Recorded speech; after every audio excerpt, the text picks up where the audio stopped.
Welcome back, ink slingers. It's your favorite ink slinger, your favorite friendly neighborhood ink slinging, novel writing, world creating, villain bashing. Right. Anyways, welcome to episode 17, which I titled Saint Luke's Cape. No, I'm not Catholic, and I don't know if that matters. I titled it that because we went to Cabo San Lucas, right? So, but we'll get to that. All right. So yes, today we're going to talk about number one, the progress.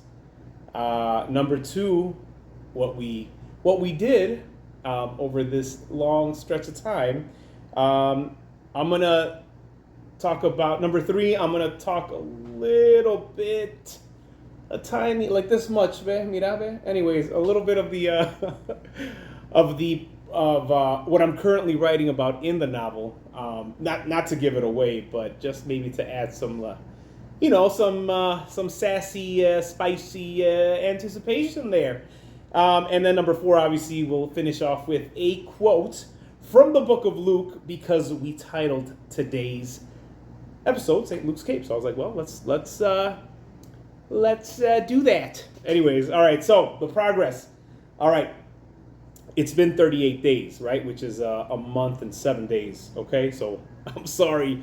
But hey, man, my wife was on vacation. I took a vacation. We went somewhere. We did things. You know what I mean? There's a reason. All right, so I will say this, though. So we went on the trip.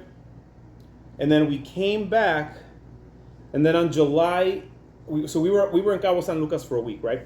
And then on July 29th, I finished chapter 11. So right now, today, I'm on chapter 12, okay? And then I didn't write, so we took our vacation between the dates of July 15th to July 24th, and because I didn't write within those days, right? So then, okay, and then remember, July 24th, and we're in August. What's today? August 13th. From the day that we came back to today that I'm doing the episode, I have only used 6 days to write. Okay, so things happen. You get back, jet lag or something. When you get back, you need a vacation from the vacation, right? So there were some days that I was just dog tired. I was like, man, this ain't gonna work, and I had to go. I didn't go back to work as soon as I came back. Thank God my wife has enough wisdom to be like, babe, you should take that day off. And thank God that ADP listened to her, right? And they gave it to me. So that worked out better than I could have imagined, right? So that's where we're at right now with the book. And I plan on writing. I'm super excited because now I just want to hit the ground running.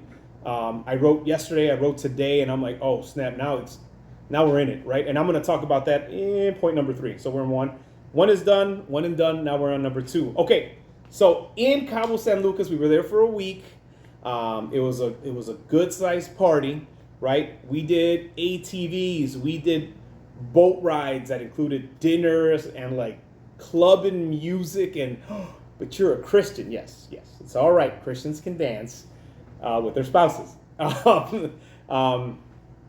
We went. Supposedly, we were checking out Kevin Costner's mansion. Not his exact mansion. We weren't in his home, but we were in a model exactly like. Well, okay. And let me clarify what I'm saying. That this was told to us by our timeshare salesperson. So you can do with that what you will, right? But it was beautiful. It was huge. I would move there in a heartbeat. This place was so massive that it had 2 kitchens. The second kitchen was outdoors next to the pool. It had its own TV, and it wasn't just a grill, and it was literally a brick-made kitchen, right? And it was a big enough space where you could probably have 4 fully grown chefs cooking. So it was a massive place. It was beautiful. Obviously, the timeshare salesperson took us there first, right? I think it makes sense. You want to sell the dream, and you want to sell it quick, fast, and in a hurry, right? All right, so we did that. We met quite possibly the greatest Uber in Cabo San Lucas. His nickname, uy, uy, uy. Anyways, that's his nickname. Okay, that don't ask me. I didn't come up with it. I thought it was brilliant, and that's what we call him. All right, so that's number 2. Number 3. I don't know if I want to say finally, but shots have been fired. Craziness is no longer stirring, but it's here, right? The hurricane has landed. The tornado has struck. Stuff has hit the building, right? And then blindness seeps in. So I'll let you do with that what you will. Again, a second one that I'll let you do with it what you will. All right. And then, oh, you know what? Before I get to number 4, before I get to the inspirational quote, so I do apologize for taking such a long break from episode 16 to 17. It wasn't intentional. You know, when we took our vacation, you know, it's just a lot, and it's like I'm not gonna film in another country, and when I get back, I'm like, sleep is good. Thank you. And then, but yeah, I will try. I do like posting weekly. Again, if I can't weekly, at a minimum, I would like to do it bi-weekly, right? At least do 2 a month, right? I think, and I like doing that because I really feel the pressure where I need to be, because now I'm accountable, right? I don't want to come here every month and be like, I'm on chapter 7.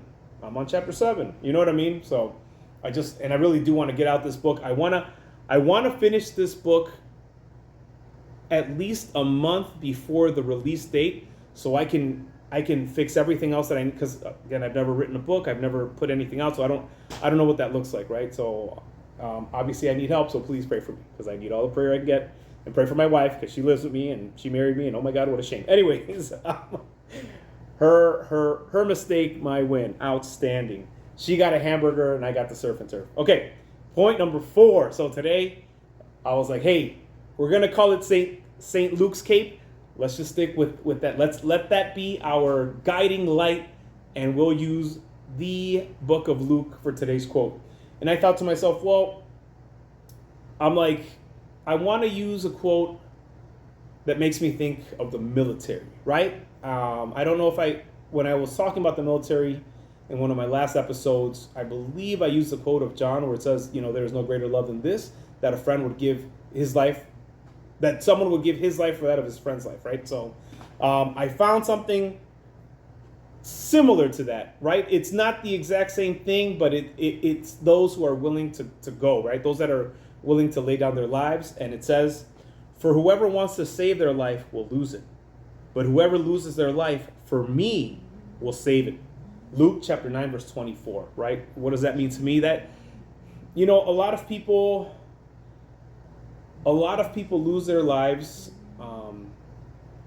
and sometimes you wonder what they're fighting for. You know what I mean? And if your cause and if your purpose is the creator and the maker of everything, I mean, I don't see a higher calling or a higher purpose in that, right? And I believe I could be wrong.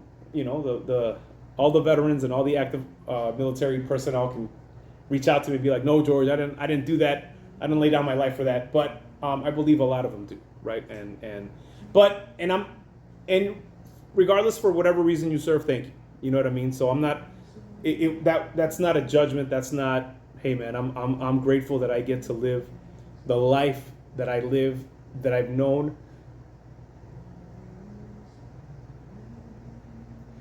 That I've known the life that I've known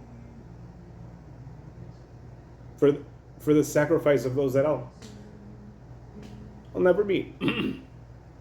If I could, I would shake their hands. I'd cook them a meal. I would say thank you.